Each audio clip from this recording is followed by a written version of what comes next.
welcome to Wayne's World. It's me, Dwayne, the booze and blogger, coming at you. So I've done an interview with a friend of mine who lived in Hollywood for like over 20 years. Lots of really cool rock and roll stories from the road. He's a great guitar player, very accomplished.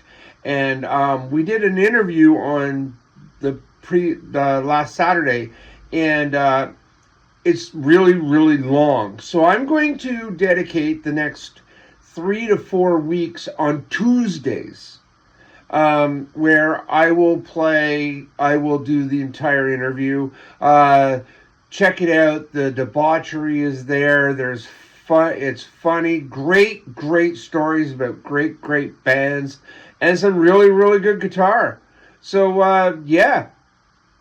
Come back here for the next 4 weeks or 3 weeks, whatever I decide to edit it to, and you will not be disappointed. We will still continue with reviews and shit on Fridays, but yeah, for the next few Tuesdays, it's gonna be rock and roll, baby. Just rock and roll. Anyway, so let's get her started.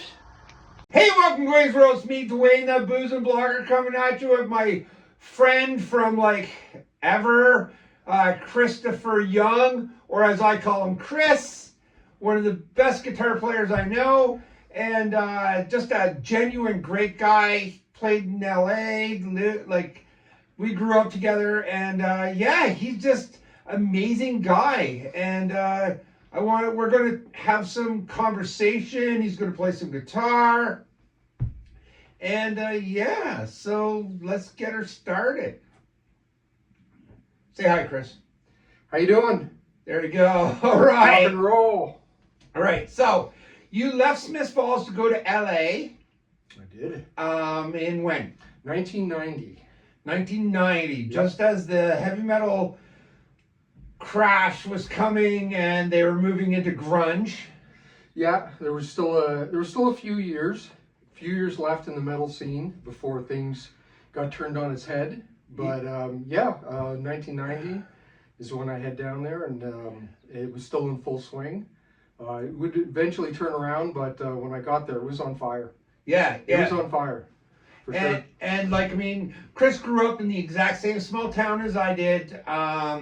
He plays drums, and then he learned guitar, and then keyboard, and bass, and probably knows how to build you a deck too.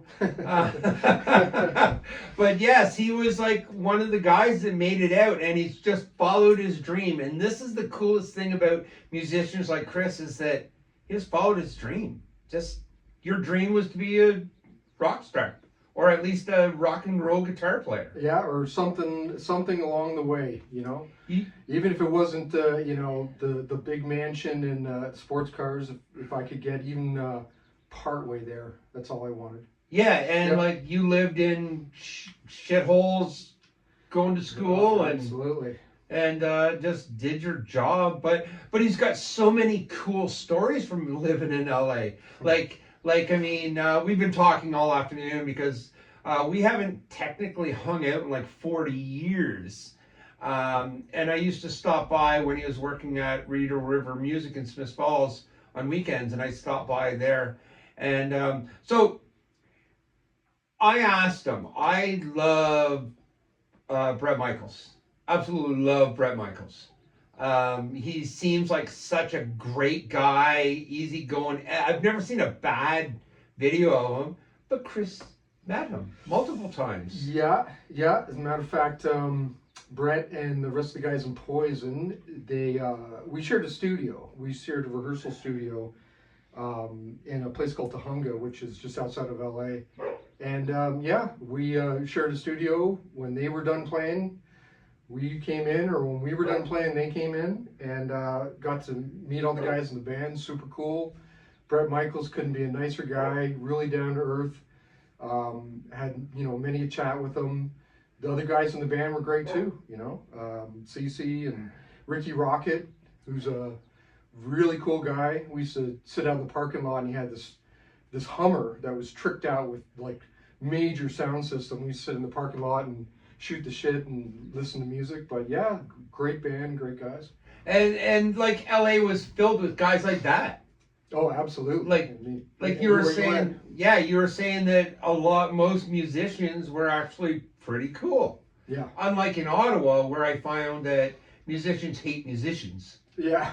Like there's a lot of backstabbing Yeah. and shit, but you said it was way better than that in LA. Yeah, yeah. Musicians tend to be a pretty funny bunch, and they all think that they can do better. Right. You know, so when you got guys who are really have every right to have a big head, and they don't. They're really cool and down to earth. So right, like Bret Michaels or CC Michaels. DeVille and Slash Yeah. can you retell me that story about meeting Guns N' Roses? Yeah. So a buddy of mine, he won some tickets to see Alice in Chains playing at the Whiskey. It's about 1991, and nobody really knew who who are Alice in Chains. It was a band with a funny name. So we went to Whiskey, and we were sitting up top, and just so happened that night, because Alice in Chains was so big, or at least coming out, that a couple of the guys in GNR were sitting at the table right next to us, Slash and Axl, and my buddy happened to be major GNR fan, so he said, "What do I do? What do I do?" I said, "You know what? You get your ass up and you go over there and you say hello. That's what you do." And he did, and he went over and introduced himself, and turned out to be fantastic guys, really down to earth, and yeah, that was it. That was my one and only meeting with the Slash and the guys. Yeah, well, what I like is the fact that Chris is, like all the people of my age that went to school with Chris, we all know him as just a docile, really just laid back dude. He's never been aggressive, but and he's just always been a good guy. So what I like to hear is that shit from LA, that these guys were actually also nice. Yeah. Like that's just, to hear that stuff makes you go, okay, yeah. Like, you were talking to me about Vince Neil and Tommy Lee and Nikki Sixx and how they were good guys too. Like fantastic guys. And it's like, yeah. So, but Chris, you went to the Guitar Institute of America, right? Is that what it's called? It's called Guitar Institute of Technology, based Okay. out of Hollywood, California. The school itself is called Musicians Institute, and it's broken down into different disciplines: guitar, drums, vocals, keyboards. Now I think they have a sound engineering department. But yeah, that's world-renowned Musicians Institute. That's just crazy. A young kid from Smiths Falls, population 9,500, flies out to LA to set his dream. Yeah. And how many years? 20?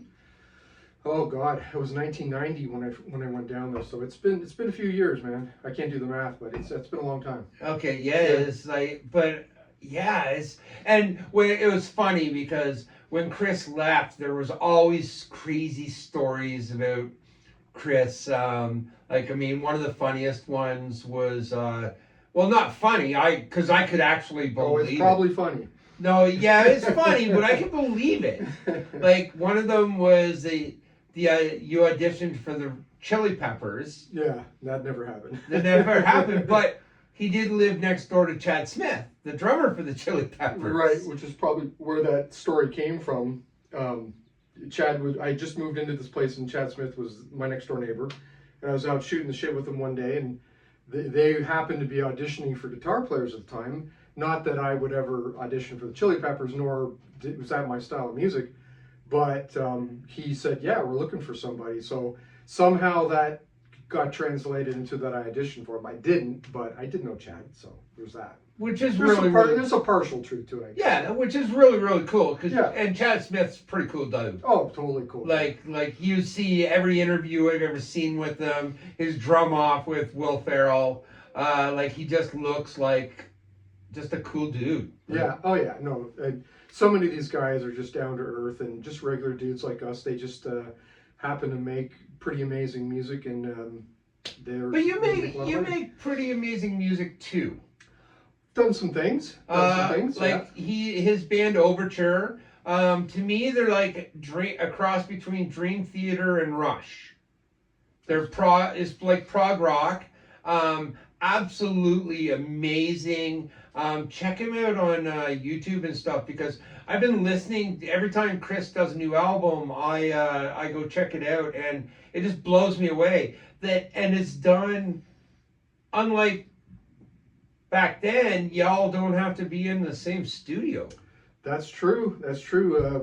As a matter of fact, when we started this project originally, Overture as a band, we played in Hollywood, early 90s, starting around 92, I guess, to about 97. And because, life catches up and, Shit happens, yeah. Guys can't play in bands forever. So we all just did our thing. And then fast forward to about 2022, maybe, 2021. I was talking to my singer online. And we said, yeah, you know what? Maybe we should write a song. We'll just, get together and start writing some music. So that snowballed into 2 songs and 3 songs. And then it was like, let's make an album. And, granted, he lives in New Orleans. I'm here in Canada. And we said, well, how are we going to do this? So we came to the conclusion that there's a lot of great musicians in this world. We just got to get them together. And it was how we do that. So I found some guys for the project. I found a drummer out of Germany, got a keyboard player out of Argentina, bass player out of Boston, and we basically said, okay, let's write an album. Let's record an album. So I would write the music, and then I would send it off to the drummer, and the drummer would lay down his part, and then we'd take that and we'd send it to the keyboard player, and he put down his part, and then we sent it to the bass player, and we basically, emailed the files around, and then when it was all done, it came back to me, and I dropped it in my computer and mixed it and made an album. And the cool thing about that is that, so everybody knows their parts right, so y'all could just accidentally run into each other and still play the songs. Absolutely. Like, that's the coolest part, is that y'all did it from different parts in the world, but you could still get in the same room and play it. Oh, we could today. That's what I mean. Like, if we were all in the same room, we could play the songs. Because we played them, we've rehearsed them, we've recorded them. So yeah, we could absolutely play them. And we've had, I don't know how many people have asked and offers saying, when are you playing live? When are you playing a gig? When are you doing a tour? And I have to explain to people it's not really like that. We live in different places. We live all over the world. Right. So it's just not that kind of band right now. But it'd be great if someday we could. But it's just not the cards at the moment. We'll just keep doing what we're doing. Well, yeah, but I mean, like, if you can get it done, you get it done. And I'm sure Chris plays in a local band called One Eyed Dogs that plays just covers of old rock and roll, yep, which is absolutely amazing. Their stuff is really good. Check them out on Facebook. But I imagine all the guys in your band do the exact same thing. Yeah. Like, y'all are playing. Yeah, all the guys that are on the Overture project, they've all got their own things going on. Drummer, he plays in a heavy metal band over in Europe, mainly out of Germany, but my singer, he's got projects. My bass player, he plays in a band called Seven Spires. They're actually a pretty big band. They're playing big venues. They're going to be playing this summer, festivals. Okay. So he's in some really big projects. So all these guys they're all pros. This is what they do for a living. Well, which is really, really cool. And I mean, Chris would be still doing this for a living, but he moved back home for the love of his life. And that's why he's back in Smiths Falls. Because honestly, I would never trade LA for Smiths Falls. With the smog and the traffic, I still put up with it. Yeah. But Chris, like I said, I remember Chris, grade 9 gym class. He comes in the morning. He goes, "Dude, I bought a keyboard last night, and I already know I learned how to play Here I Go Again by White Snake." And I went, "Only you, Chris." Like, only you, because like he does. He's got a music thing. I don't know what it just I don't know. You just pick up music like instruments like crazy. Well, it's all I really do. I'm not good at much, but the things that I really invest my time in, I put all my effort into, it pays dividends. So it doesn't come without a lot of hard work, though. Right. Oh no, a lot of hours go into doing what musicians do. So. And a lot of like I said, living in shitholes and Yeah. and not making money and wondering where your next meal's going to come from. But I mean, you did it. Yeah, there were some pretty lean times where I had other musicians live with me and we didn't have much. But that's all part of the gig. There's sometimes it's plentiful and times it's not. But you do it because you like it. Oh, yeah. There's no other reason. Do it, and like I was saying earlier to Chris, was that you followed your dream, man. No matter what it cost, you still followed your dream, and that's the biggest thing in life. Just follow your dream. What do you want to do? I didn't learn to cook until 5 years ago. Yeah, and I haven't learned to cook at all, so you're way ahead of me. Yeah, and I'm pretty good at it now. I finished third in that cooking competition I was just in, by the way. Shameless plug. Yeah, shameless plug. But Chris has been, I remember I saw a video for him doing a cover of Bad Company by Bad Company when he was in college, and it was just phenomenal. Just the smoke and the whole thing. And interesting story about that song. There's in GIT, there's the main stage. This is the big stage with all the lights and all the cameras, where you have to play at some point. You have to play in front of thousands of accomplished guitar players. There isn't a more difficult crowd to play in front of than all these musicians. So the main stage, so I did a couple of songs on the main stage, and this guy came up to me after one and he said, "Hey man, I really like what you did. Do you want to do something else?" And I said, "Yeah, of course I would."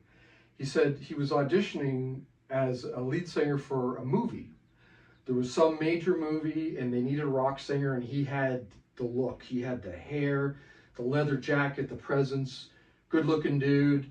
He said, "Yeah, I want to record a song and I want to use that as my audition tape for the movie." I said, "Sure, what do you have in mind?" He said, "I like the song Bad Company."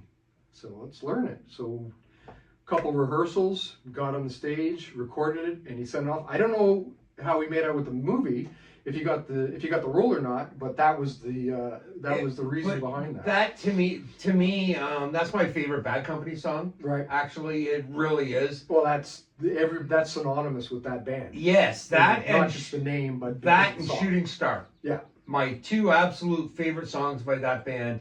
And when I saw the video, I went, "Holy shit, that's my buddy Chris that we went to school with. We played basketball together." Which was, to me, then it was a defining moment, because we both grew up in Smiths Falls, and musicians there weren't a pile of them. I mean, there were some, and there are some really good ones. Chris and I both thought John Dorsch was absolutely amazing when we were growing up. Mm-hmm. And we've had good, really good bands. We were talking earlier about Mayor Dennis Staples, his band ESP, which was really, really good, man. They played, and they've been around since the 60s. The 60s, and they still play. They still play, and they're all original members except for one guy. And the only reason why? Because he died. He died. You can't play from the grave. But yeah, so shout out to you, Mayor Staples. Yeah. If you actually watch this, Yes. I know you've said you've watched some of my episodes. But yeah, so we grew up in a small town which didn't have the music the musicians weren't. There weren't a lot. There were some, and some of them were, like I said, John Dorsch. He was friggin' amazing. I think it's funny because Chris and I both thought he was when we were kids, he was like the guy. Yeah, John Dorsch was leagues beyond any guitar player in the town. There was nobody who could touch that, and it was the first time I heard a guy who actually played the songs just like the album. Yeah. Note for note. Nobody did that before. Before that, if somebody wanted to play a song, they'd get, the chords, they get it close, they try to get in the right key. He nailed it. He'd play every part, every note, every solo, just like the album. I'd never saw anybody do that before. First person I ever saw play Eruption that wasn't Eddie Van Halen. Yeah. And he did. He played it note for note. Yeah. And that's like, so that's what Chris and I grew up with. Of course, Chris is a good guitar player. I suck. But I mean, I'm funny. So, you can be funny or you can be a rock star. Or you could be both in some cases, Yeah, not all, but... Yeah, Chris says if I practice, I can actually get it. Yeah, I'll never be funny. You've always been a good dude, though. You're funny looking, but not funny. Yeah, it's funny because I've never seen a redhead become like a brunette. Oh, it's because I got old. Yeah. You and I both So what are you gonna play for me right now? I can just riff, and we can see what comes out. All right. Let's just rock and roll.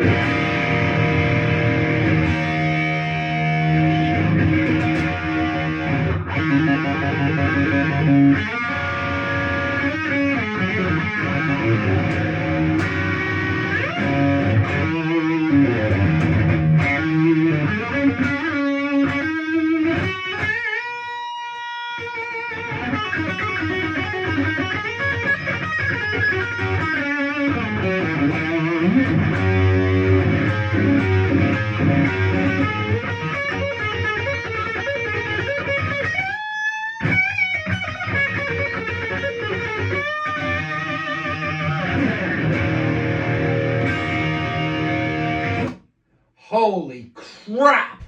And that's just riffing. Just riffing. Like, Jesus. He's really improved from back when we were in high school. Played a little bit since then. A little bit. A few chords here and there. So you're in the One Eyed Dogs, which is a local Smiths Falls band. You just played a show a couple weeks ago. You've got a few more coming up. Yeah. The One Eyed Dogs were classic rock. All the stuff that guys our age we grew up on. Real fun band. We play around town. We got some big shows coming up this summer. So if you're in Smiths Falls and we're on Facebook. You want to look up One Eyed Dogs? We're there. So always a good time when we play, man. It's always. Well, you're so. I've been friends with your lead singer Jamie for 100 years. 100 years. In fact, we used to call him Casper. I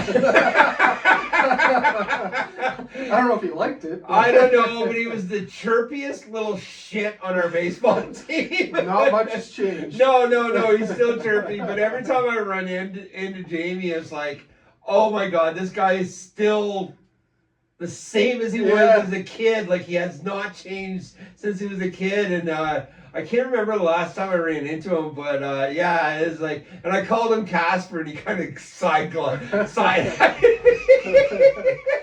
But yeah, Jamie is. He's a powerhouse. He is, and he's energetic. He's got more energy than 100 Suns. The guy is a phenomenal singer. He's an amazing front man. He's everything you'd want for in a rock band. He's fantastic, and he's Jamie. He's Jamie. This is what you get. You get Jamie. Yeah. And Jamie's, like I said, he's a really good dude. We play ball together. I've known him forever and stuff. So if you ever see Jamie, call him Casper. See what happens.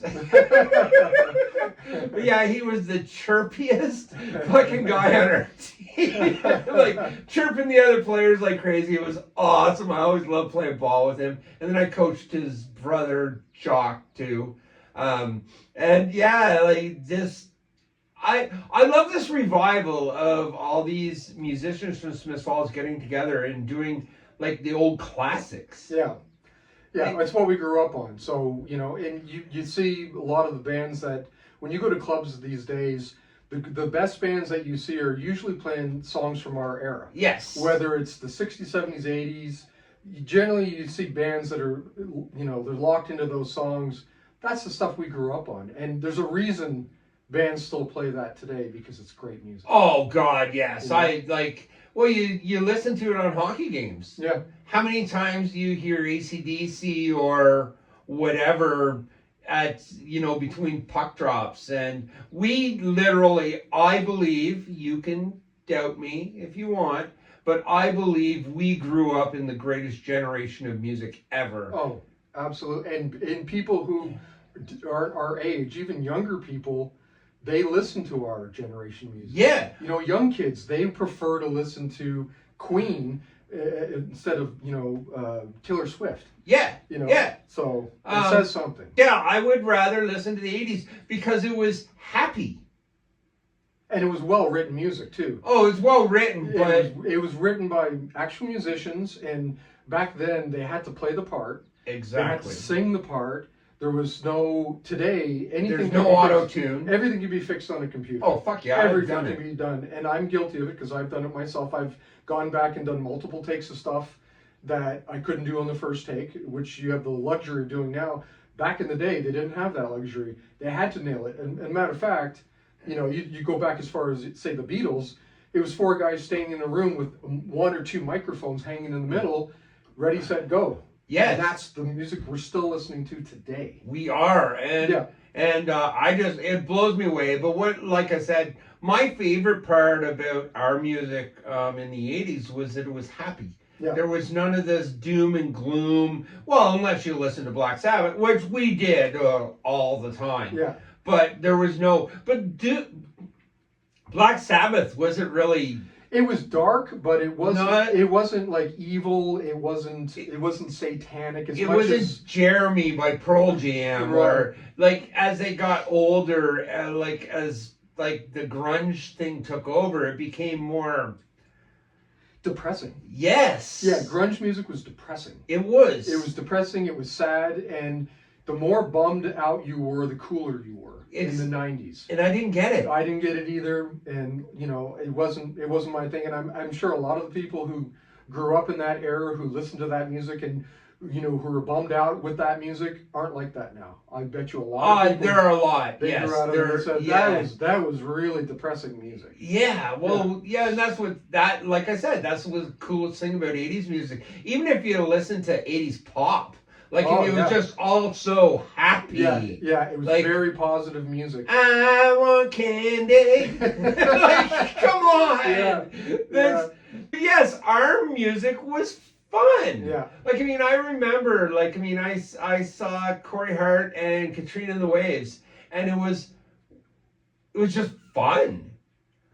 You were walking on sunshine. Exactly. and Corey Hart literally recorded, he brought out a Christmas tree. This was at the Ottawa X, which we were talking about earlier, which was a festival in late July, August, I think. Mm-hmm. And so Corey Hart brings out a Christmas tree, and he sings Rudolph the Red-Nosed Reindeer, and 15,000 other people are singing it with him, and then he releases a 45 of it recorded in Ottawa. So cool. So I'm famous. Right. I was singing. You're one of those 20,000 voices. I know, eh? And it was a red record. And you think about the time that was recorded. A Christmas song. If you're doing the same thing today, somebody's going to be offended. Somebody's going to be mad about something, or the way he sang it, or people are hypercritical about everything that people do now. A lot of musicians that you see online, they record stuff, but they're not actually playing it. I found this out recently. A lot of the guitar players that you see online, these amazing guitar players, they're not actually playing. What they're doing is they're recording it, and then they're setting up their camera, and they're playing along with the recording. So not everything you see is real. What? Yes, I know. There's fake shit? It's a dark secret, I know. Oh my God! On the internet. On the internet? I thought if it was on the internet, it was real. Yeah, I thought too, but apparently holy, not. Man, I'm gonna have to rethink my choices in life. Yeah, well. Am I gonna have to, oh man, no. Mind you, everything that happens on Dwayne's World is real, because there isn't an idiot alive who can fake this. Or would want to. Or exactly. There you go. See, you're funny.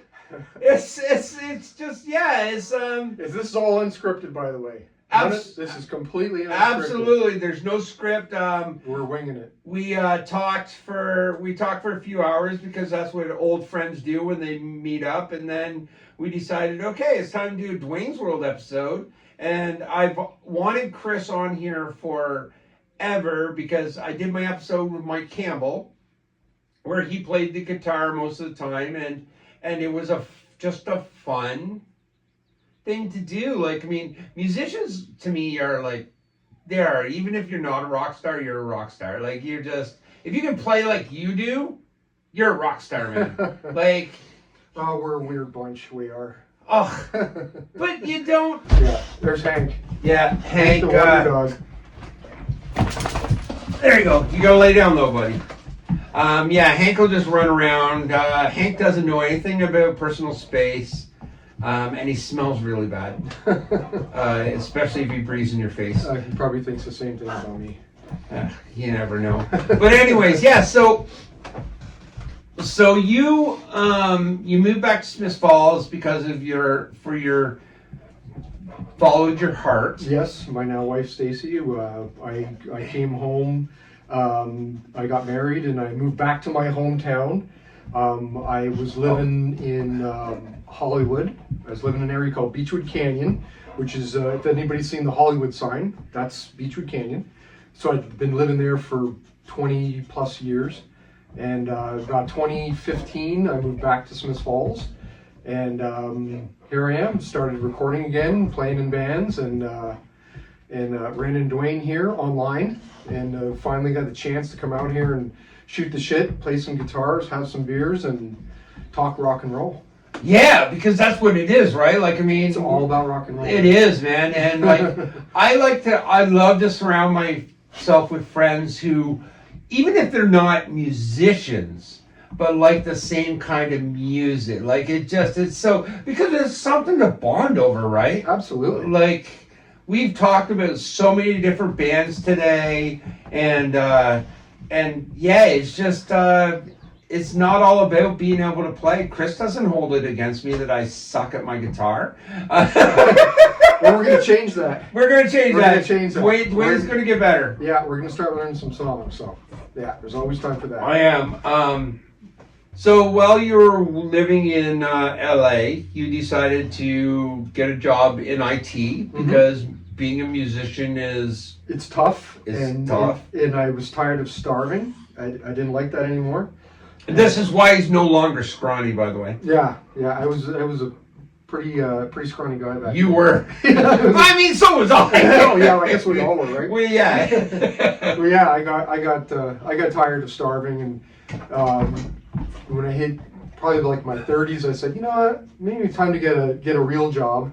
So I got into tech and started making a living, and I didn't play that much for several years just because I got so involved in that, right? And making that kind of living. But then I got approached by some guys a little later, late 90s, early 2000s to start an Iron Maiden tribute band, which is fucking amazing. So we had a band called Power Slave. Check us out on online on YouTube. The only thing about that is they don't have Number of the Beast on their show.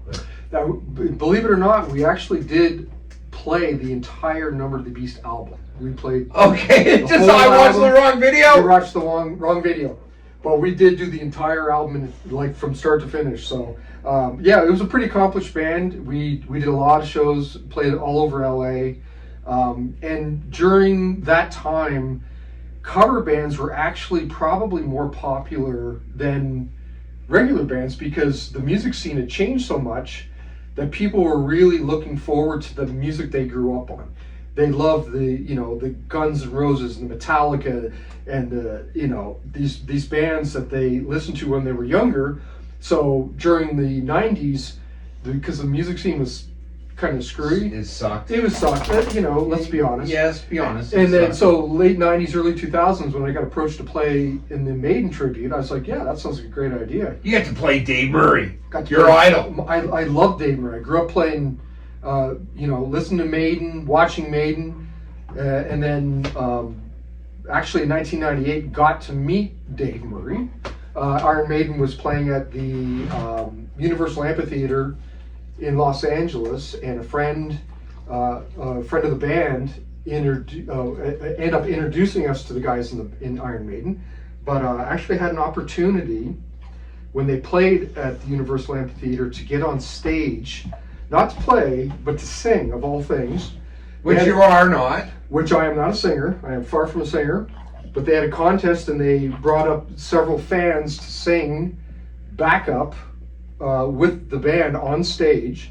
And I was one of the lucky people who got to jump up and stand in front of 20,000 people next to the guys in Maiden and sing along. I can't remember the song. But yeah, so got to sing on stage with Iron Maiden, got to hang out with them afterwards, had a beer with Dave Murray, which was unbelievable. And so the very guys that we admired and, growing up, got to meet them, and it was fantastic. Oh, no doubt. And I've always loved Iron Maiden. Like I said, we both went to the same Power Slave tour. Iron Maiden was just Phenomenal. They still are, actually. Bruce Dickinson's voice is still good. They are still playing to this day. I know. Like, they're probably playing today. Probably. And the thing is that unlike David Lee Roth, Bruce Dickinson still sounds good. Not only does he sound good, but a little fact, a lot of musicians know this, but regular listeners don't know this. As bands get older, especially singers, because their voice, vocal cords change so much, most bands, as they get older, they tune down. Right. So it's easier for the singer. Right. They don't have to hit the highest. The notes aren't quite as high. So the average listener doesn't really notice when a band tunes down, and it's not much. No, it's a half step or a whole step in some cases, or it might be more or less. Well, Green Day plays a half step down. GNR has always played a half step. Exactly. GNR has always played a half step, and Van Halen is a half step down. Yeah. So as bands get older and the singers can't hit those same notes, the bands will tune even lower. Iron Maiden does not. Iron Maiden, still play in the same keys and the same pitch that they did when they originally recorded. And he's been around for, he's what? He's in his 60s. 60s, yeah. Yeah. And I don't know if you've ever, listen to Bruce Dickinson now. He still sounds like that. He does. And listen to David Lee Roth now. Not even fucking close. A little different. But, Sammy Hagar still the same. Yeah, Sammy's great. Oh, I love Sammy. Yeah. He's one of my favorites. But yeah, it's, that's the hardest part for singers. Yeah, it's tough because a guitar player, nothing really changes. Obviously, we get older and something dexterity might change, but for the most part, you can pretty much pull off on a guitar what you did 20, 30 years ago. Yes. A singer cannot do that. No. Vocals change so much, and so many singers that I listen to today, they have to play tuned down. They cannot hit those. I haven't listened to Rob Halford and. He's actually another one of those guys that just kept it. Yeah. Oh yeah, he's right up there. He has not missed a step. Really? Yes, Rob Halford is an absolute monster. And yeah, Judas Priest was one of my favorites because the duo between Glenn Tipton and KK Downing was just always so. They were one of the pioneers of that dual lead heavy metal guitar. They actually started playing in the 70s. A lot of people don't know that. Yeah. Everybody knows Priest from the 80s, but they started in the 70s. Yeah. They had the bell bottoms and the hats and the puffy shirts. So they've been around forever. So they've always done their thing, but yeah, they're still touring today. They're on tour right now. Absolutely are. They got rid of Ripper Owens. Rob Halford's back with the band. Yeah. Ripper was only in them for a very brief period. And the movie Rockstar was loosely based on that whole story. Yeah. I was actually asked to be an extra in that movie. Really? Yeah. That'd have been awesome. Yeah, because I was actually in music school, and they came and they said they needed extras for the crowd scenes, and they need a bunch of dudes, long-haired dudes. So they came to a music school where you're going to have Long-haired dudes. Long-haired dudes to sit there. So they walked into the main room, and they said, so-and-so is going to be coming up to play here shortly, and blah. Oh, and by the way, if you're interested, they're filming a movie tomorrow. All you have to do is show up, and you got all your meals paid. Just show up looking like a rock star. And it turned out to be that movie. That's awesome. Yeah. I've met musicians at car washes, restaurants. No joke. Car washes. I met Tracy Chapman at a car wash. Oh my God! Did she have a fast car? She may have.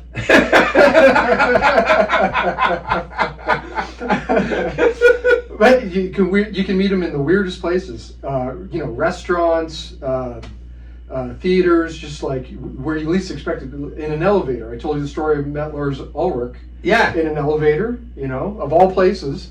So you never know. You just and they're just regular people. They are. I walked up to another one of my favorite comedians is Alonzo Bowden. He's an American comedian, and I walked into a restaurant in Montreal, and there he was, and I was like, "Oh my God, do you know how much you look like Alonzo Bowden?" It's like, I am Alonzo Bowden. I was like, man, took a picture with him, interrupted him with his supper, and he didn't care. Yeah. And then I was at a show watching Jeremy Hotz, and I come outside, and him and Alonzo are buddies, and I come outside, and there's Alonzo sitting there, and he still remembered me and still remembered my name, and I was like, this is just fucking surreal. Yeah. Like when they, they take the time to, say hello, introduce themselves, and the fact that they would even remember you says a lot, because these people, they're constantly being approached by people, interviews, TV, podcasts, whatever the case is, they're constantly meeting new people in different places. So yeah, anytime that they take a moment to say hello and remember you, that's really cool. Yeah, I think it is too. And like I said, there are a lot of really cool professionals out there. I've heard about dicks too. Oh, there's always going to be some, right? Yeah, but that's just because that's part of the game. Yeah. Yeah. Anyway, there's the first part of the interview. I hope everybody enjoys it. And remember, the second part will be up next Tuesday. Take care of yourself, take care of each other, and don't be a fucking asshole.